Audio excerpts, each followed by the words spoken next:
அப்படி வழிபாடு செய்கின்ற போது அந்த சிவபெருமானுடைய லிங்க திருமேனிக்கு பல்வேறு வகையான அபிஷேக திரவியங்கள் கொண்டு நாம அபிஷேகம் செய்கிறோம். ஆனா வருடத்திற்கு ஒரு முறை அன்னத்தை கொண்டு நாம் செய்யக்கூடிய இந்த அன்னாபிஷேகம் அப்படிங்கிறது அந்த சிவபெருமான் லிங்கத்தின் மீது படக்கூடிய ஒவ்வொரு பருக்கையும், ஒவ்வொரு அரிசி பருக்கை இல்லையா, அந்த ஒவ்வொரு சோறுமே ஒரு சிவலிங்கமாக காட்சி தருமாமா.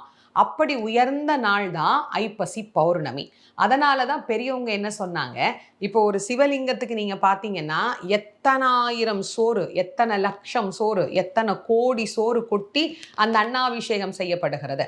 அப்போ ஒரே நேரத்துல அத்தனை கோடான கோடி சிவலிங்கங்களை தரிசனம் செய்த புண்ணியம் அப்படிங்கிறது நமக்கு கிடைக்கும். அப்ப நமக்கு சொர்க்கம் தானே நிச்சயம். அதனால தான் சொன்னாங்க, சோறு கண்ட இடத்திலேயே நமக்கு சொர்க்கம் என்பது நிச்சயிக்கப்படுகிறது. அதனால்